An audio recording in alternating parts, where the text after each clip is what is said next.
Assalamualaikum warahmatullahi wabarakatuh. Saya akan menceritakan kisah Nabi Muhammad Sallallahu Alaihi Wasallam.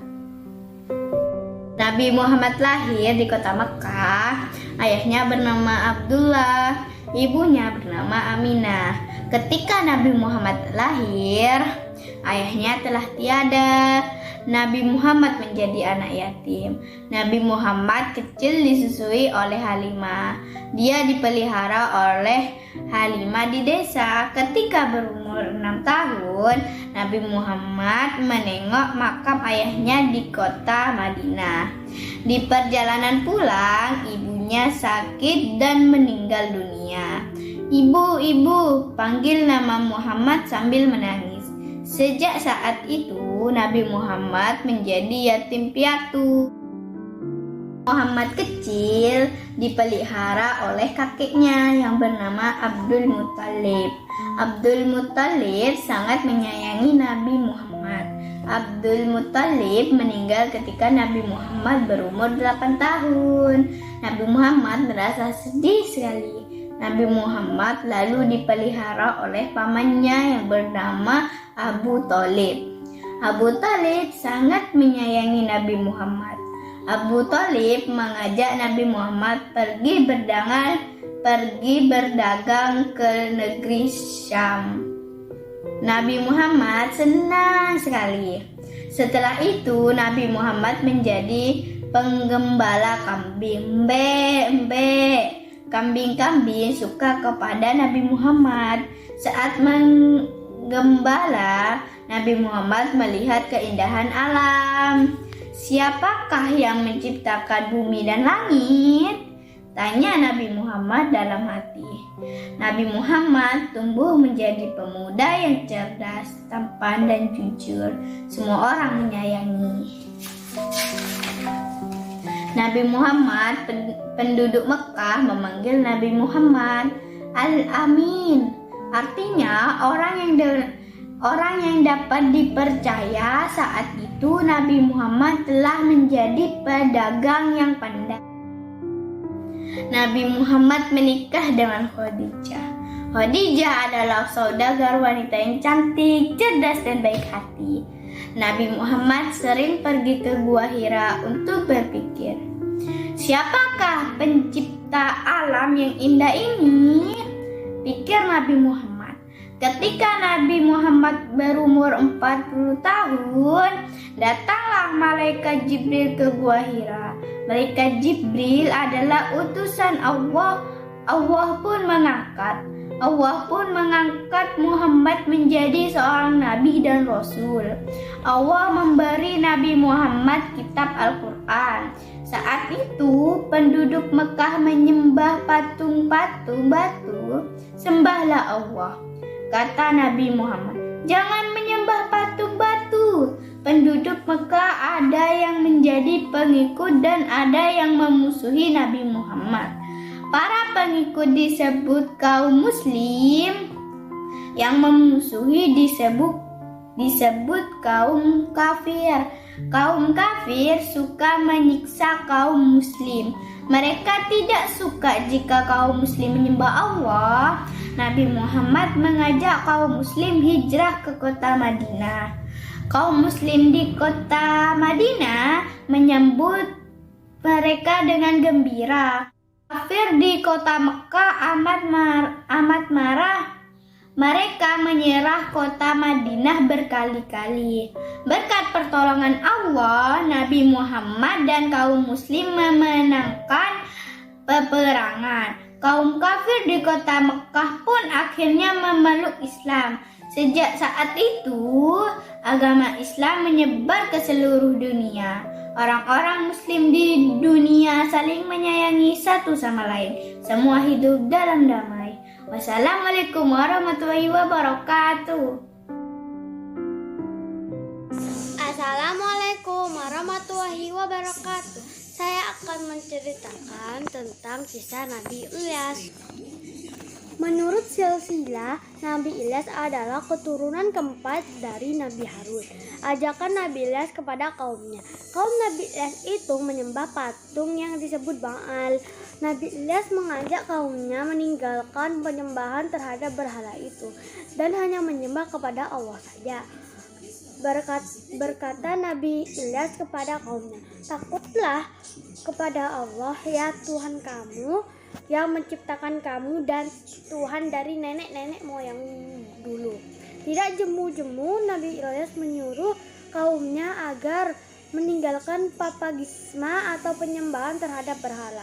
Namun mereka tetap membangkang dan mengejaknya. Mereka malah merencanakan hendak membunuh Nabi Ilyas. Allah tidak membinakan hambanya yang soleh dan ikhlas beramal, dianiaya orang-orang kafir. Kaum durhaka itu diazab dengan datangnya musim kemarau panjang beberapa tahun lamanya.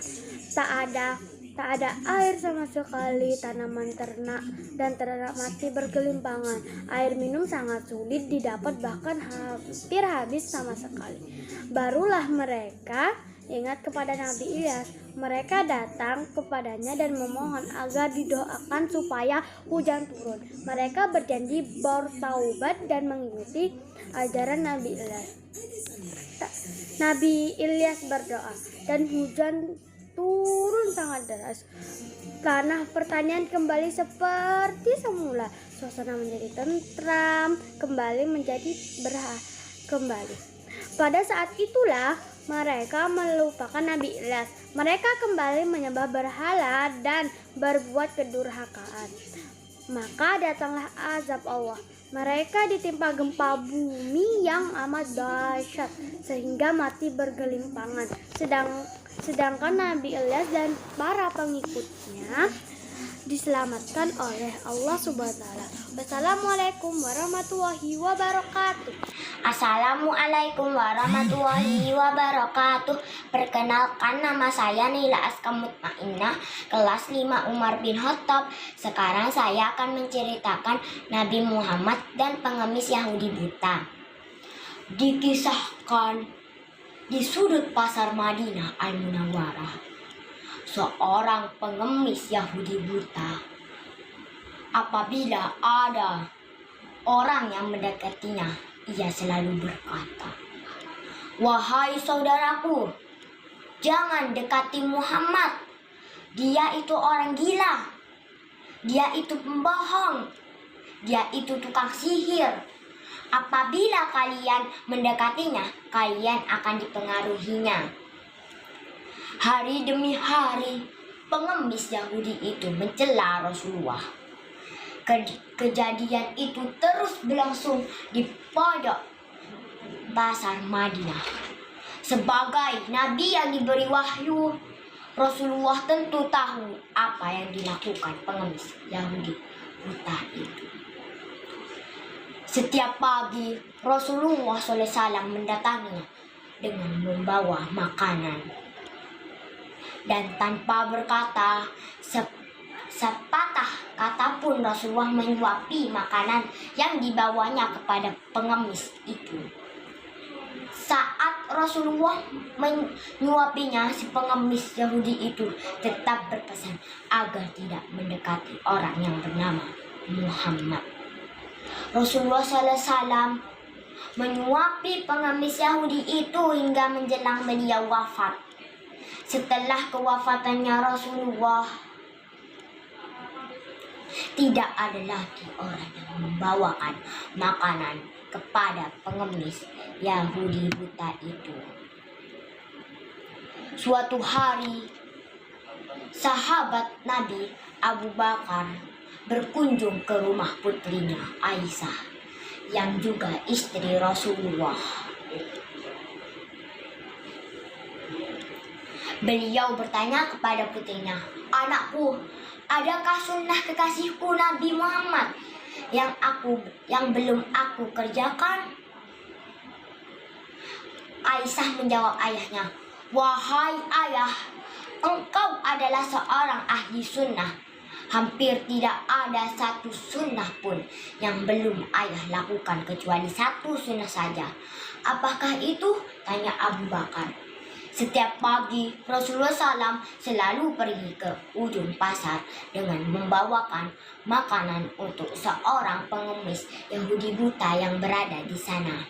Kata Aisyah, keesokan harinya Abu Bakar pergi ke pasar dengan membawa makanan untuk diberikan kepada pengemis itu. Abu Bakar mendatangi pengemis itu dan memberikan makanan itu kepadanya.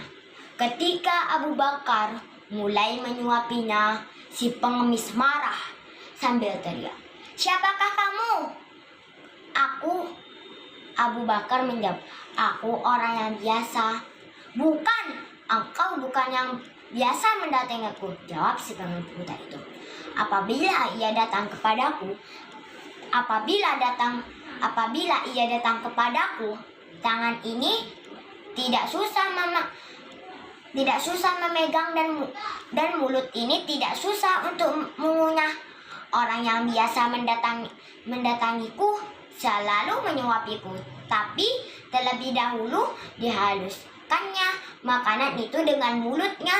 Setelah itu ia berikan padaku, kata pengemis itu melanjutkan perkataannya.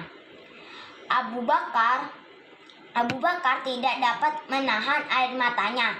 Ia menangis sambil berkata kepada pengemis itu, "Aku memang bukan orang yang biasa datang padamu. Aku adalah seorang dari seorang sahabatnya. Orang yang mulia itu telah tiada. Ia adalah Muhammad Rasulullah SAW." Setelah pengemis itu mendengar cerita Abu Bakar, ia pun menangis sedih dan kemudian berkata, "Benarkah demikian?